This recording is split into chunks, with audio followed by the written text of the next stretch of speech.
What's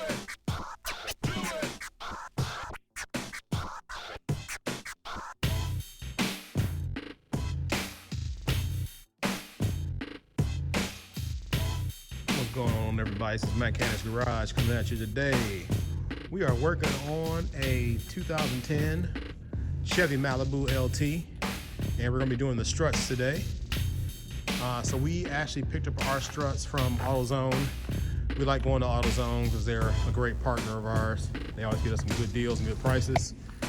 So for this vehicle, we're doing both of the front struts, and you want to make sure that you put the correct strut on the correct side. And what AutoZone has done with these Duralast struts, which I thought was pretty cool, these are the part numbers we're using.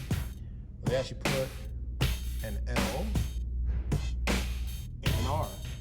So that's your left and your right strut, so you can't get them mixed up. So just make sure you pay attention to which one you're putting on the car when you go ahead and do this. So doing your front struts is definitely something you could do yourself. You can do this at your house. You can take it to a shop if you want and spend the extra money, but this is definitely something you can do on your own. So typically stuff you're gonna need is you're definitely gonna need a floor jack. So if you don't got one, go ahead and buy one. Get you some jack stands too to jack your car up and set your car on just for safety purposes. So we got a few of the tools down here that you're gonna possibly need to do this job. So on our gun here, we got a 3/4 inch. We're gonna use that to take off our lugs. I believe that's the size for those. I may be mistaken, but I'll double check that for you. So you're also definitely gonna need a 3/4 inch socket, but you also make sure you got a 1/2 inch. Get you a couple different size wrenches. Over here, we got this big, massive crescent wrench because I can't find a hammer right now. So it's gonna be our crescent hammer for the day. Make sure you got your wire brush just to clean off a few surfaces. You're gonna need some different sizes on your Allen keys because you do have to take off your stupid stabilizer links. And if you've ever replaced them, you know that they're not easy to take off unless you got an Allen key. This one, I can't see the size on here. It's kind of blurry. This one is number 6. I'm not sure if you need both of these. We got a second one down here. We may be using for some other stuff in the later, but definitely need that number 6 one. And we got a couple different styles here. So you see you got one that's made like sits on top of a ratchet or a gun. And then we got our manual one too. So that's some of the stuff you're gonna need. So we're gonna go ahead and start this process here. All right, you see we got the wheel off. And the first thing we're gonna do here is we're gonna go ahead and break loose this sway bar link.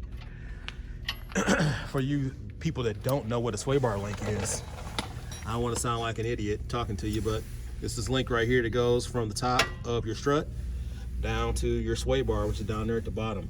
So there's a nut on both ends. That is a 3/4.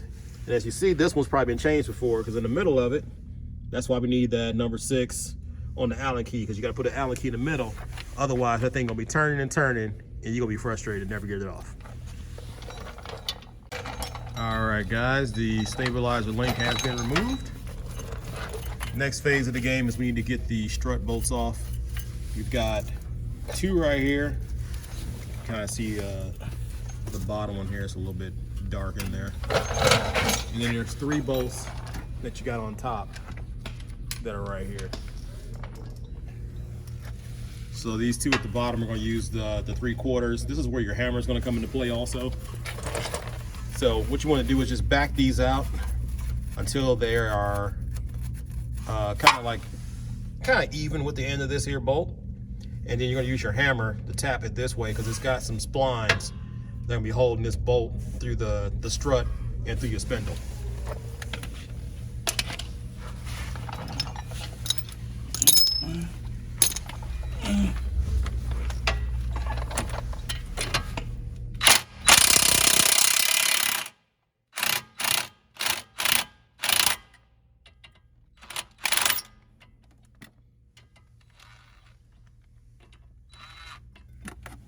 See, we got that even. Sorry guys. We're gonna go ahead and do them both like that. And then we use our hammer, which today we're gonna use our crescent hammer. Go ahead and knock that loose. All right, as you can see, we went ahead and we took those nuts off. We took our hammer while I was on the end and we knocked this loose a little bit. So now you can see the splines, but you know, sometimes these want to stick. So to get this the rest of the way out, what you want to do is get you a punch and put that on the end and just tap that. You don't want to hit this on the end of the actual bolt. So for, you know, for the fear of actually mushrooming it and possibly destroying the threads on the end of that bolt. So get you a punch, put the punch on the end of it and hit that with the hammer, and that should be able to knock this bolt the rest of the way out. If it seems really stiff, if you got some rust breaker, I would suggest spraying a little bit of rust breaker in there to kind of help with the loosening up a little bit. And you should be able to get that out, fairly simple. All right guys, we got our 2 bottom bolts of the strut out. As you can see, those came out fairly easily. But before you pull this spindle out of the strut and remove these from each other, separate them, you gotta make sure you remove this bracket here that's holding your brake line in. That one is what, a 10 millimeter? 10 millimeter on the end of that one. And then you're gonna take this and just pull this out. It's kind of sitting like in a little notch. So it shouldn't be difficult to get out.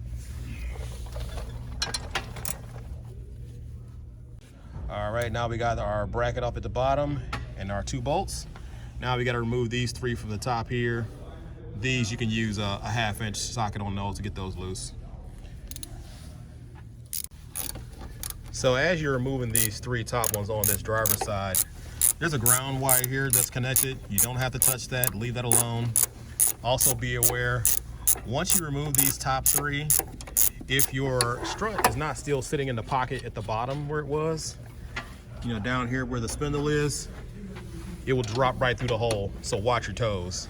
So that's why we just kind of left ours kind of sitting together before we went in and pulled all 3 of these apart. All right, we got the old strut out, and we got our brand new strut right here. So it's always recommended that you take these 2 and you compare them, just in case the part store gave you the wrong part. So you'll make sure they're both sitting the same direction, check them for height, check for these brackets, make sure all this stuff is still on the same direction and everything before you go ahead and pop this back in the car. So these look good, everything matches up.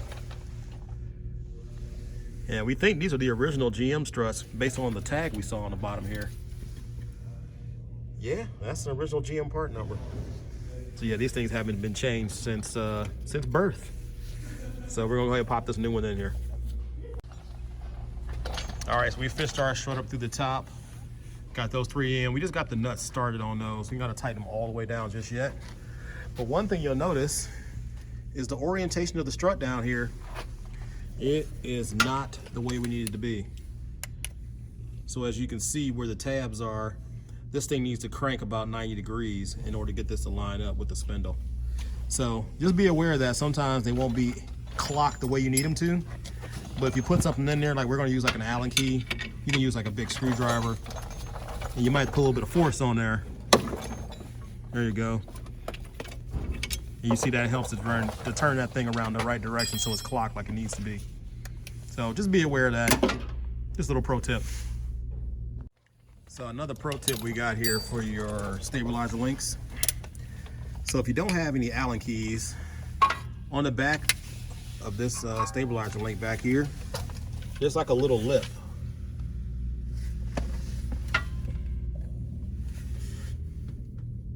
Right there. So with that metal lip that's back there, if you don't have no Allen keys, you can usually grab that with either some vice grips or some channel locks, and that'll help to keep this thing still as you're trying to crank down on that nut.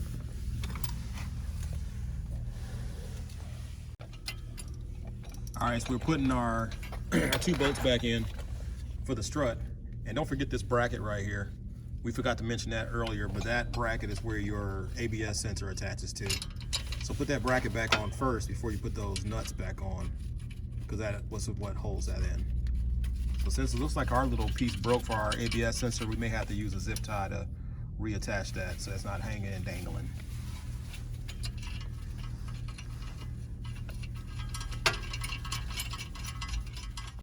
All right, guys, we got everything back together here. It's looking kind of beautiful. So make sure when you put these bolts back on, You want to torque these down to 63 foot-pounds. And your top bolts here, you're going to torque those down to 45 foot-pounds. And after that, you should be all set. Go ahead and put your wheel back on, put the car on the ground, take it for a test drive, see how it feels. All right, that's it. So for more tips and tricks, make sure you follow us. Subscribe here on YouTube. Follow us on Instagram at The Mechanics Garage. Catch you on the next one. Peace.